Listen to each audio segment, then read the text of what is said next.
اس کے سامنے 15 کی لڑکیاں ڈولے میں بیٹھ کر سسرال رخصت ہو چکی تھیں۔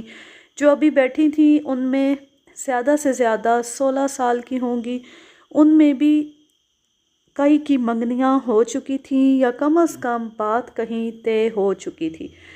صرف وہ تھی جو 20 برس کی ہونے کے باوجود ماں کے کولہے سے لگی بیٹھی تھی۔ حسن کی وہ دمک جو اس کے وجود سے پھوٹی پڑا کرتی تھی، سردیوں کی دھوپ کی مانند دھندلی پڑنے لگی تھی، تاہم اس کے چہرے پر کبھی کسی پریشانی یا ملال کے آثار دکھائی نہیں دیتے تھے۔ وہ ہر وقت مسکراتی رہتی، جیسے کوئی اندر ہی اندر اسے گدگدا رہا ہو۔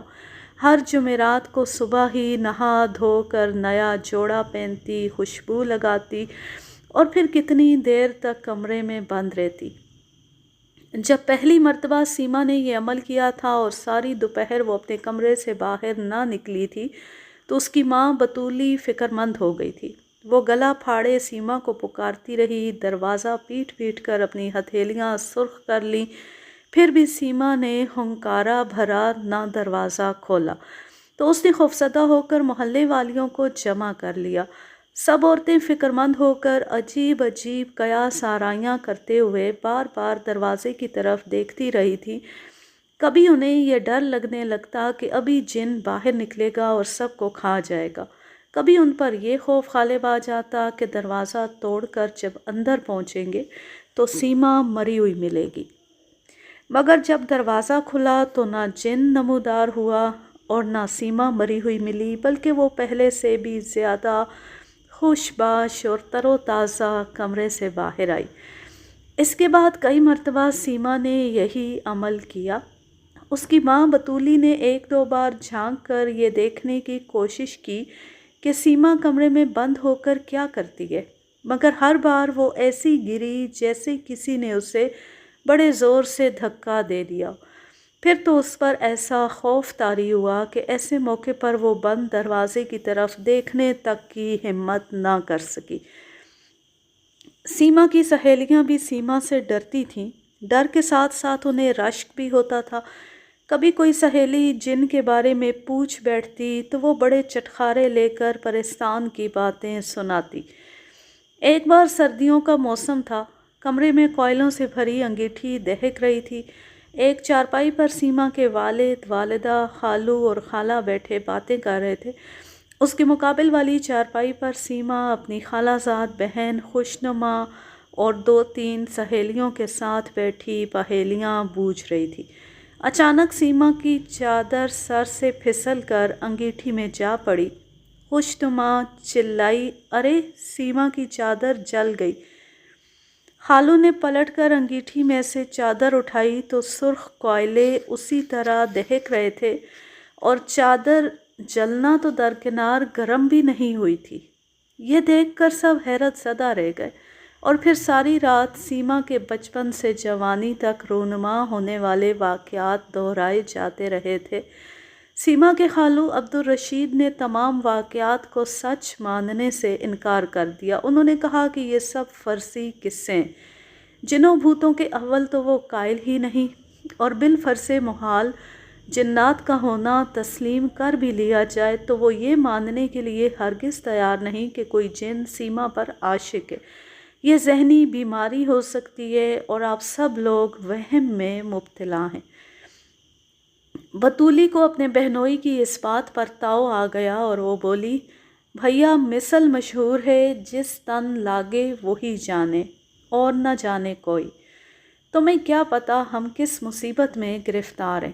علاج معالجے میں کسر نہیں چھوڑی، تعویذ گنڈے بھی کرا کے دیکھ لیے، دیوبند لے جا کر جھاڑ پھونک بھی کرا چکے، مگر نہ سیما کو جن کی بیماری سے نجات ملی، نہ ہمارا یہ وہم دور ہوا۔ تم ہی اس کا علاج کرا دو، آخر تمہاری بھی تو کچھ لگتی ہے۔ عبدالرشید نے مسکرا کر کہا، اس کا علاج بہت آسان ہے، سیما کی شادی کر دو، جن چلا جائے گا اور یہ ٹھیک ہو جائے گی۔ رشید کی بات سن کر دونوں میاں بیوی نے ٹھنڈی سانس بھری اور اداس ہو گئے، کیونکہ یہی تو مسئلہ تھا جو حل ہونے میں نہیں آ رہا تھا۔ آخر بڑی سنجیدگی سے اس بارے میں بات چیت ہونے لگی۔ اور عبدالرشید نے چٹکیوں میں یہ مسئلہ یوں حل کر دیا کہ سیما کا رشتہ اس کے لڑکے اقبال سے کر دیا جائے۔ اگرچہ اقبال کسی لحاظ سے بھی سیما کا جوڑ نہیں تھا، اس کے عادات و اطوار اچھے نہیں تھے، کبوتر بازی کا شوق اور جوا کھیلنے کی لت تھی، اکڑ باز اور گستاخ پرلے درجے کا تھا۔ یہی وجہ تھی کہ اس کی شادی بھی اب تک نہیں ہو سکی تھی، اور بطولی اپنے بھانجے کی بجائے کسی اچھے رشتے کی توقع میں تھی۔ جب کہیں سے رشتہ آنے کی آس نہ رہی تو یہی غنیمت سمجھا کہ گھر کی بلا گھر میں ہی کھپ جائے تو اچھا ہے۔ شادی کے بعد کوئی اونچ نیچ ہو بھی گئی تو کم از کم رسوائی سے بچے رہیں گے۔ یہی کچھ سوچ کر بطولی اور نذیر احمد نے یہ پیشکش قبول کر لی اور جھٹ منگنی پٹ بیاہ کے مصداق دن بھی مقرر ہو گیا۔ عبدالرشید بھی بے فکر ہو گئے اور سیما کے والدین کی الجھن بھی دور ہو گئی، مگر دن مقرر کیے جانے کے بعد جو رات آئی وہ عبدالرشید پر بہت کڑی گزری۔ وہ ساری رات تھوڑے تھوڑے وقفے سے چیختے چلاتے رہے۔ یوں ہوتا رہا کہ جیسے ہی ان کی آنکھ لگتی کوئی ان کی چھاتی پر سوار ہو کر گلا گھونٹنے لگتا اور وہ چیخ مار کر اٹھ بیٹھتے۔ صبح ہوئی تو ان کا رنگ زرد اور آنکھوں سے وحشت ٹپک رہی تھی۔ کھانا کھانے بیٹھے تو اچانک ان کے سامنے سے سالن اور روٹیاں غائب ہو گئیں۔ چائے پینے لگے تو گرم گرم چائے کا پیالہ منہ پر ایسے اونڈیلا گیا کہ سارا چہرہ سرخ ہو گیا۔ کسی بات کی آس لگ کر ٹوٹ جائے تو زیادہ دکھ ہوتا ہے۔ سیما کی ماں اور باپ کو بھی اب پہلے سے کہیں زیادہ فکر ہو گئی تھی۔ ان کا خدشہ ٹھیک ہی نکلا۔ رشید نے کھتولی جاتی خط لکھ دیا کہ سیما کا رشتہ اقبال سے تو نہیں ہو سکتا کیونکہ وہ بہت آوارہ ہے اور وہ سیما کی زندگی برباد کرنا نہیں چاہتے۔ ویسے بھی اندیشہ ہے کہ اس رشتے کے بعد ان کے تعلقات خراب نہ ہو جائیں۔ البتہ ایک بہت اچھا رشتہ مل گیا ہے، بھائی نذیر احمد کھتولی آ کر لڑکا دیکھ جائیں۔ لڑکے کا باپ دیوبند کا پڑھا ہوا مولوی ہے، لڑکا گرداور ہے، بہت اچھا تعلیم یافتہ گھرانہ ہے۔ گرداور محکمہ مالگزاری و بندوبست کا ایک عہدہ دار ہوتا ہے جو دورہ کر کے پٹواری کے کام کی جانچ کرتا ہے۔ اس خط نے نذیر احمد کی ٹوٹتی ہوئی امیدوں کو ایک نیا سہارا فراہم کیا اور وہ کھتولی پہنچ گئے۔ لڑکا دیکھا، صورت شکل کا خوبرو صحت مند نوجوان تھا۔ رسمی بات چیت کے بعد مولوی صاحب کو اپنے گھر آنے کی دعوت دی۔ وہ لوگ آئے تو سیما کو دیکھ کر ریجھ گئے۔ سیما دبی زبان سے اس شادی کے خلاف احتجاج کرتی رہی، اپنی سہیلیوں کی وساطت سے یہ تک کہلوایا کہ اگر انہوں نے اس کی شادی کی تو اس سے ہاتھ دھونے پڑیں گے، مگر کسی نے اس کی دھمکیوں پر توجہ نہ دی۔ ایجاب و قبول کے موقع پر بڑی بوڑھیوں اور سیما کی سہیلیوں نے ہر چند زور مارا کہ وہ ہاں کہہ دے، مگر سیما ٹس سے مس نہ ہوئی۔ پھر نہ جانے کس لڑکی نے سیما کی بغل میں منہ گھسا کر ہولے سے ہوں کر دی اور ارد گرد جمع عورتیں بیک زبان پکاریں ہاں ہو گئی۔ مختصر سی رسومات کے بعد سیما کو ڈولے میں بٹھا کر سسرال رخصت کر دیا گیا اور نذیر احمد نے سکھ کا سانس لیا۔ اگرچہ دل میں اب بھی بہت سے وسوسے اور دھڑکے سمائے ہوئے تھے، مگر وقتی طور پر ہی صحیح وہ اپنے فرض سے سبکدوش ہو گئے تھے۔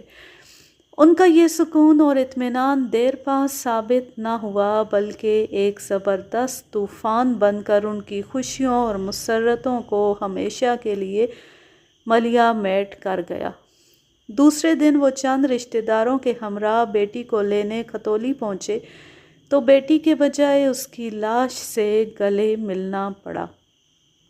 شادی کا گھر ماتم کدہ بنا ہوا تھا۔ اس جوان سال اور اچانک بلکہ حیرت انگیز موت کی خبر سنتی قرب و جوار کے لوگ مولوی صاحب کے گھر جمع ہو گئے تھے۔ عورتیں اس پری پیکر حسینہ سیما کے دیدار کرنے کے لیے ایک دوسرے پر ٹوٹی پڑ رہی تھیں جس کے متعلق یہ چرچا سنا تھا کہ اس پر جن عاشق تھا۔ مختلف قسم کی چیمے گوئیاں اور قیاس آرائیاں کی جا رہی تھیں۔ ہر ایک زبان پر یہی ذکر تھا کہ جن نے سیما کی جان لے لی۔ مولوی صاحب نے نذیر احمد کو تسلی دیتے ہوئے سارا ماجرا سنایا۔ واقعات کے مطابق جیسی سیما دلہن بنی ان کے گھر میں اتری، بار بار بتیاں بجھ جاتی تھیں۔ چراغ اور دیے تو خیر ہوا کے جھونکوں سے بجھ سکتے تھے، مگر حیرت یہ تھی کہ لالٹینیں بھی گل ہو جاتی تھیں۔ گھر والے اس خلاف معمول اندھیرے سے ڈر گئے۔ پھر بھی جب دولہا نے دلہن کے کمرے میں قدم رکھا تو دلہن نے دولہا کو ڈانٹ دیا کہ خبردار مجھے ہاتھ نہ لگانا، ورنہ تمہاری جان کی خیر نہیں ہوگی۔ دولہا نے حیران ہو کر اس دھمکی کی وجہ پوچھی تو دلہن نے بتایا کہ اس پر جن عاشق ہے اور جو بھی آدم زاد اس پر دست درازی کرے گا جن اسے جان سے مار ڈالے گا۔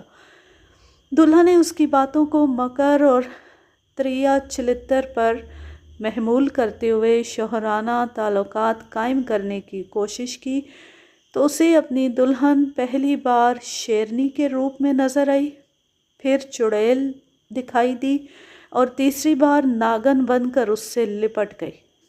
وہ دہشت ناک ہو گیا اور چیخ مار کر کمرے سے باہر نکل آیا۔ مولوی صاحب بیٹے کی زبانی یہ رودات سن کر خود دلہن کے کمرے میں گئے اور طنزاً کہا، دلہن، ہم نے پہلے ہی سن رکھا ہے کہ تم پر جن عاشق ہے، لیکن ہمیں قائل کرنے کے لیے تمہیں ثبوت دینا ہوگا۔ سنا تم نے؟ اس شادی پر میں نے 500 روپے قرض لے کر خرچ کیے، اپنے جن سے ہمیں 500 روپے منگوا دو، ہم مان جائیں گے کہ تم سچی ہو، ورنہ یاد رکھو تم نے سب کو الو بنا لیا، مگر یہاں تمہارے چلتر نہیں چلیں گے، میں جن اتارنا جانتا ہوں، سمجھی؟ ساری رات گھر میں یہی باتیں ہوتی رہیں کہ دلہن بہت چالاک ہے، اس کی کسی سے آشنائی ہے، شادی سے بچنے کے لیے جن کا ڈھونگ رچا رکھا ہے۔ مگر صبح اٹھے تو مولوی صاحب یہ دیکھ کر دنگ رہ گئے کہ ان کے سرہانے ایک مخملی تھیلی رکھی تھی جس میں پورے 500 روپے تھے۔ جیسے ہی گھر والوں کو اس رقم کا علم ہوا، سب کو یقین ہو گیا کہ واقعی سیما پر جن عاشق ہے۔ کسی کو سیما کے کمرے میں جانے کی ہمت نہیں پڑ رہی تھی۔ کافی دن چڑھے، مولوی صاحب ڈرتے ڈرتے کمرے میں گئے تو یہ دیکھ کر ان کے پاؤں تلے سے زمین نکل گئی کہ سیما دلہن بنی سیج پر مردہ پڑی تھی۔ بس پھر کیا تھا، ذرا سی دیر میں کھلبلی مچ گئی اور یہ خبر جنگل کی آگ کی طرح پورے قصبے میں پھیل گئی۔ مظفر نگر سے بطولی اور دیگر رشتہ دار بھی پہنچ گئے تو رو دھو کر سیما کی میت تیار کی گئی۔ جنازہ اٹھا تو ہر آنکھ اشک بار تھی۔ سیما کی ماں دھاڑے مار مار کر رو رہی تھی اور سیما کی سسرال والوں کو کوس رہی تھی کہ انہوں نے میری بچی کو مار ڈالا۔ جنازے کے ساتھ اتنی بھیڑ تھی کہ کھتولی میں کسی بڑی سے بڑی شخصیت کے جنازے میں بھی اتنے لوگ آج تک شریک نہیں ہوئے تھے۔ جنازہ قبرستان میں پہنچا تو قبر تیار تھی۔ 4 آدمیوں نے پردہ تانا اور گورکن نے کہا، ذرا سنبھل کر اور کھینچ کر میت اٹھانا۔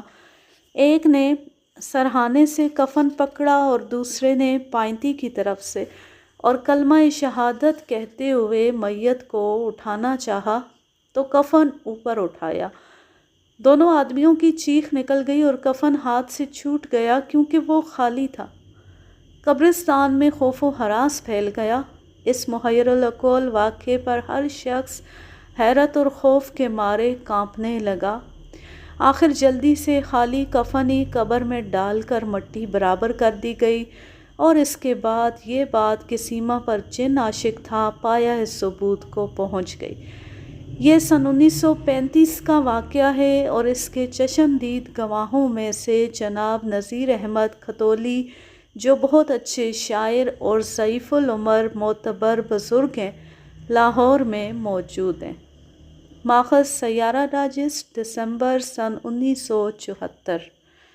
اب میں لیتی ہوں آپ سے اجازت، جہاں رہیں خوش رہیں، شاد و آباد رہیں، ہنستے مسکراتے رہیں، اور اگر یہ کہانی یا میرا انداز پسند آئے تو اس چینل کو سبسکرائب ضرور کر لیں۔ اللہ حافظ، اللہ نگہبان۔